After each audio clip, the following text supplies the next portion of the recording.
Joseph po, sir. Hello, my name is Seminarian Ayan John. Ikaw, pre? Hello po, my name is Seminarian Christian. Ako naman po si Seminarian Renz. Ako naman po si J. Lord Malinaw. So, nagsama na kami yung mag-serve ka 2 times at hindi naman ako nahihirapan kasi sa lang. Nagtatanong lang din siya kung ilang business man din. Pag sa inyo? Oo, kasi yung minsan parang ikaw yung kasiyahan ko. His story is really inspiring for, especially for the Wow! Naku, sa kinyo na ko, ha? Wala po. Basta kami sa bahat kasi yung problema naman sa pag-uwit, sa parin, magkakata. X!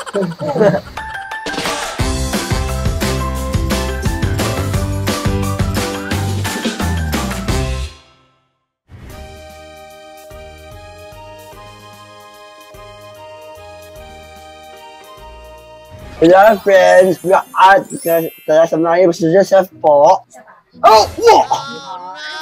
We are at Seminary. Joseph po, sir. Hello, my name is Seminarian Ayan John. Ikaw, pre? Hello po, my name is Seminarian Christian. Ako naman po si Seminarian Renz. Ako naman po si J. Lord Malinaw. Well, in po, sir. I'm still first year philosophy. I'm also first year philosophy. I'm also first year philosophy. Ikaw, pre. I'm also first year philosophy. Yun. Brother, sa mga po. Ako pumasok sa seminary kasi feeling ko tinatawag ako para maging pare. Ikaw po, sir. Same lang din. Parang na-encourage ako sa Sa basketball? deserve ako lagi. So, kaya yun, parang na-encourage ako sa mga pare. Ako naman, naging sumali ako sa pagiging seminarista kasi sa pamilya kasi namin, walang nag-interest na pumasok ng seminaryo. And kasi sabi kasi kayo ng papa ko sa akin, sabi ng lolo ko, na gusto niya na mayroong pare sa pamilya namin kahit isa. And also para sa akin kasi yung pangarap ko kasi dalawa eh. Pero ngayon, sa pangarap ko kasi pinauna magiging police. At yung pangalawa ko, yung second choice ko, pagiging pare. So yung pagiging police ko kasi alam ko naman na wala kaming pera, ganyan. So kaya tumuli ako sa pagiging seminarista kasi wala naman akong sponsor dito. Pareho namang pay. Unti? Pare, police. Police ba kayo? Hindi. Pumasok ako sa senaryo kasi para sa akin, parang nasisiyahan lang ako na magiging Siyempre ka ba? at nandito pa rin ako. Wow, hayo po, sir. Okay lang naman. Same lang.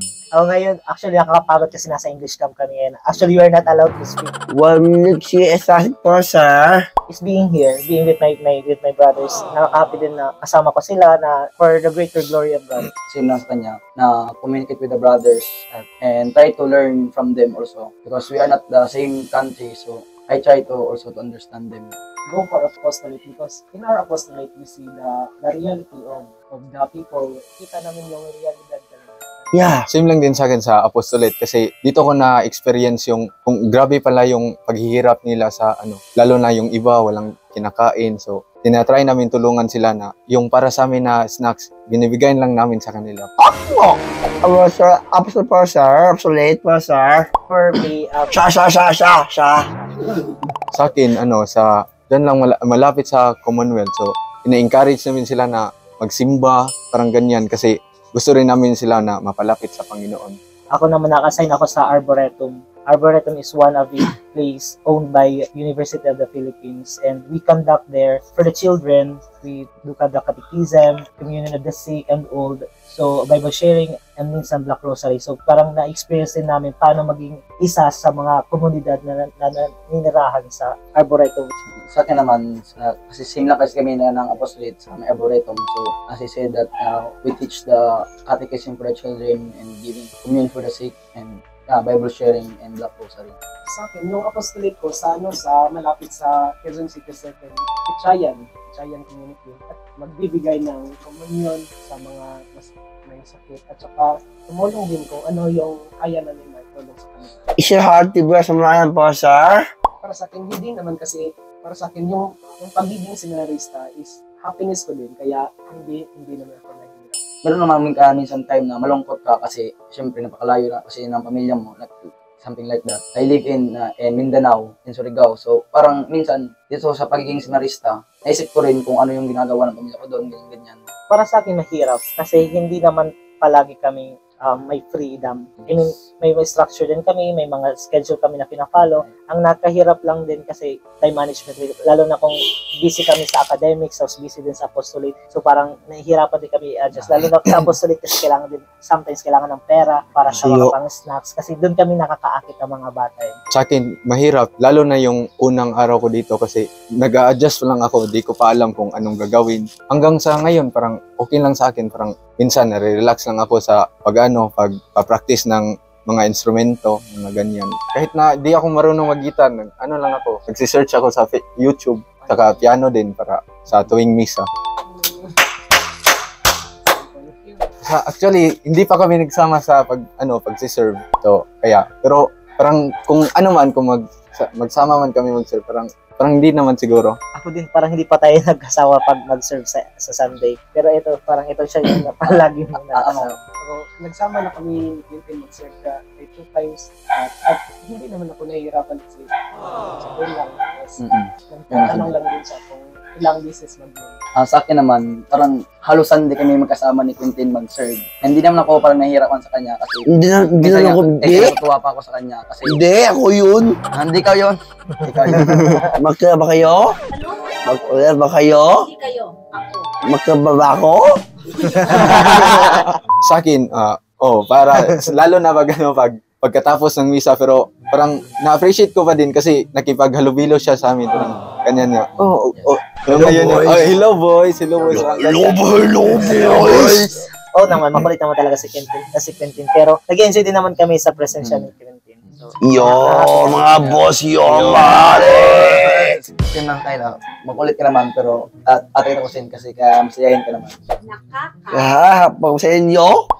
Oo, kasi yung minsan parang ikaw yung kasiyahan ko. Parang masaya ako pag magkasama ka, makita ko si Quintin kasi yung Sa misa? sa misa kasi minsan ang kulit, ang ganyan to. Hindi, Lalo na naman pagkatapos ng misa.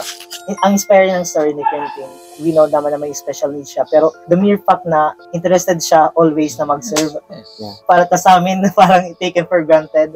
His story is really inspiring especially for the Catholic. Nakosak niyo ako, Ang sa akin naman, kahit ng Quintin kasi, for example sa Bell, kasi kaya sa amin kasi, ako sana yung gagawin yun, pero andyan naman siya, so parang Nakaka-inspire naman din na tumulong si Quintin sa amin kasi first of all, ginagawa namin yung paglilingkod para sa Panginoon.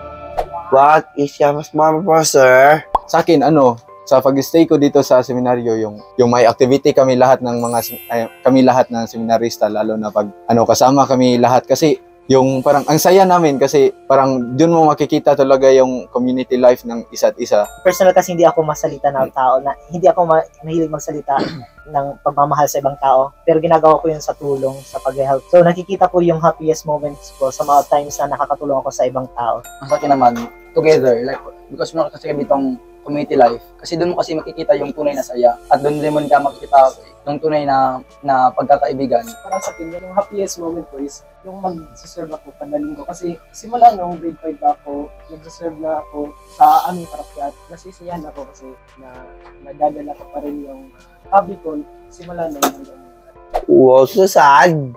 Sa akin, may sakit ako kasi parang ina-isolate ko kasi yung katawan ko sa Opo. sa loob ng kwarto. So, yun, parang masad ako tapos ma-feel ko yung homesick.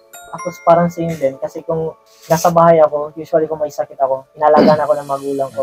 Pero nung nandito ako, parang ang lungkot kasi wala kang parents na magluluto sa iyo, like magpapakain sa'yo. Although may tinutulungan din naman kami ng mga brothers namin, pero iba pa rin yung pagmamahal ng isang ina. Kasi sa akin din, same lang. Kasi kapag meron kasi sakit dito, ang tumutulong sa amin dito, mga brothers lang. Unlike sa amin sa bahay, kapag may sakit ako, parang minamasaya ko ng mama ko, binibigyan ako ng pagkain, tapos tinatanong ako kung anong gusto ko, something like that. Para sa akin, yung sad moment ko is yung time na umalis ko sa amin para pumasok sa seminaryo. Kasi malaking sakripisyo na din yun para sa akin at sa magulang ko. Kasi nung pag-alis ko na alamin ko din na umiyak pala yung nanay ko. At yung nasa bano ako, umiyak din ako. Kasi Thanks, boys.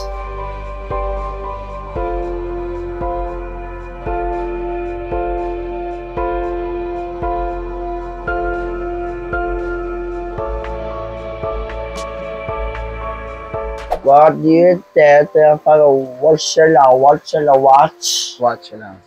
Sa akin, lang, nagpapasalamat ako kasi kahit na dati, grabe na, talaga, yung bulakbol. So, palagi akong minsan, lalo na pag elementary, lalo na pag grade 11, tsaka 12 cutting. Pero, parang, masaya ako, pero, parang minsan na, ko, kasi, parang mali kasi, pero hindi ko inakala na, makapasok ako ng seminaryo. So, Para sa mga magulang ko, alam ko hindi ako pala salita kung gaano ko sila kamahal. Pero ngayon sinasabi ko, mahal ko po kayo, to my mama, papa, to my younger sister and brother, kayo Arian, pag-upay ka mo. Sa akin naman, kung nanonood man sila, alam ko naman pinanood yung papa ko kasi nanonood naman kayo ngayon, same lang sa kanya, hindi ko naman nasabi sa inyo na harapan na I love you. Boss yan. And I miss you all. Ay pala sa nanay ko kasi yung nanay ko palagi din nanonood ng vlog ni Ma'am Tintin, ni Ma'am Tintin at saka kay Tintin. Amping mo, di hapon ni Ma'am. Love kayo mo. Ano gusto mo sabihin sa outer servers? Wala po. Wala pa. Basta kami sa bahat kasi yung problema naman sa pag-iit, kasi parang mag-asata. Okay, so, after then, Sa akin, yung may need sila, pero kahit na, nahirapan, pero meron silang special talent. For me, special children are gifts from God. And I believe, kahit may iba silang hindi nakakaya namin, I believe that they give us inspiration also na kung kaya ng iba, lalo na ng iba na may special needs, what for us. So parang it's really an inspiration for me. Para sa akin, mahirap mag-alaga. Pero sa akin naman, kahit ganyan sila, alam ko naman na nabibigay sila kayo ng nakasiyahan sa pamilya nila. Even though they have a special need, pero kung nakakasaya lang din na kapag may ginagawa sila, parang taos-puso yung ginagawa din nila.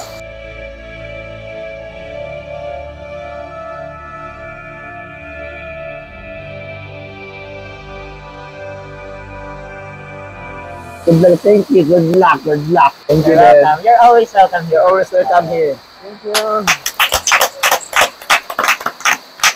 You never left me astray. Every day is a blessing.